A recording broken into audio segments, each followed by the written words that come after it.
Puppet show, যেখানে আমাদের স্কুলের ছাত্রছাত্রীরাই পাপেট সেজেছে এবং তারা বিভিন্ন চরিত্রে অভিনয় করে আমাদের সমাজে একটা বার্তা তুলে ধরতে চাইছে। তো আসুন আমরা সবাই উপভোগ করি আমাদের চতুর্থ পঞ্চম শ্রেণীর ছাত্রছাত্রীদের পরিবেশনা একটা পাপেট শো। প্রণাম রানীমা। বলো এডিস, কি খবর এনেছো? আগে রানীমা, একটা ভালো আর একটা খারাপ খবর আছে। কোনটা আগে বলবো? আগে ভালো খবরটাই দাও। যে আগে রানীমা, ভালো খবর এই যে এত সচেতনতা সত্ত্বেও এখনো কিছু মানুষ মশারি ছাড়া ঘুমোচ্ছে, ঘরের আশেপাশে জল জমিয়ে রাখছে। আমাদের তাই খাদ্যের খুব একটা অভাব হচ্ছে না। বাহ!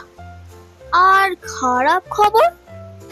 আগে রানীমা, খারাপ খবর এই যে পুরসভা থেকে জমা জল পরিষ্কার করা, ব্লিচিং দেওয়া, এই কাজগুলো আরো বেশি করে করা হচ্ছে।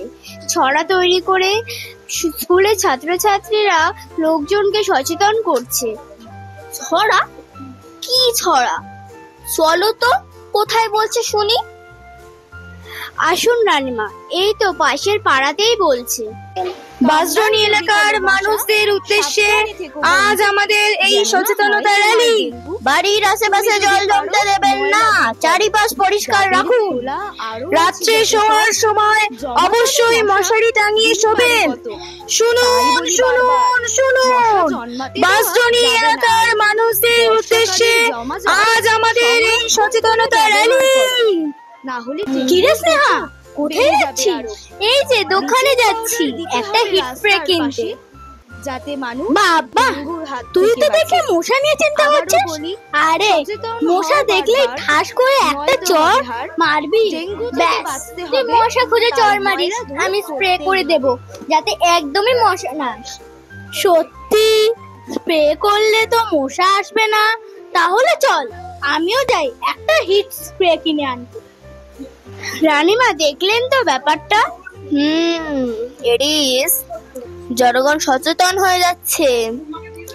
এই রকম চলতে থাকলে আমাদের বেঁচে থাকা মুশকিল।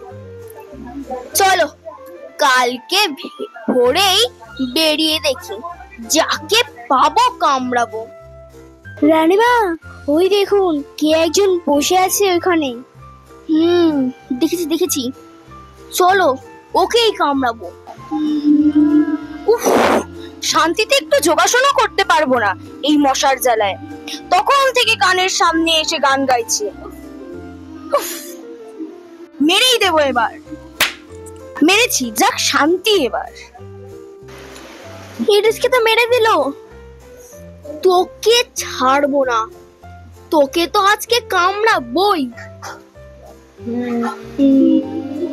আবার একটা, এই বেটা দেখি আগেরটার থেকে বড়। এইবার শান্তিতে যোগাসন করতে পারবো।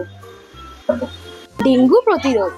কামড়ায় যদি কোনো মশা, সাবধানে থেকো বন্ধু, যেন না হয় তোমার ডেঙ্গু। তুমি যদি পারো ময়লা দূর করো, ডাবের খোলা আরো আছে যত সব। জমা জলে মশা ডিম পাড়ে কত, তাই বলি বারবার, মশা জন্মাতে দেওয়া যাবে না আর। বর্ষাকালের জমা জল সংরক্ষণ করে ব্যবহার করো, না হলে ডেঙ্গুর প্রকোপ বেড়ে যাবে আরো।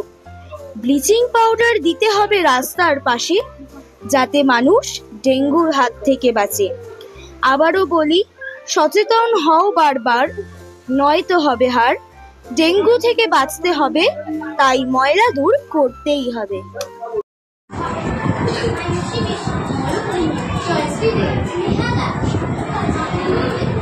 আমরা সবাই কারো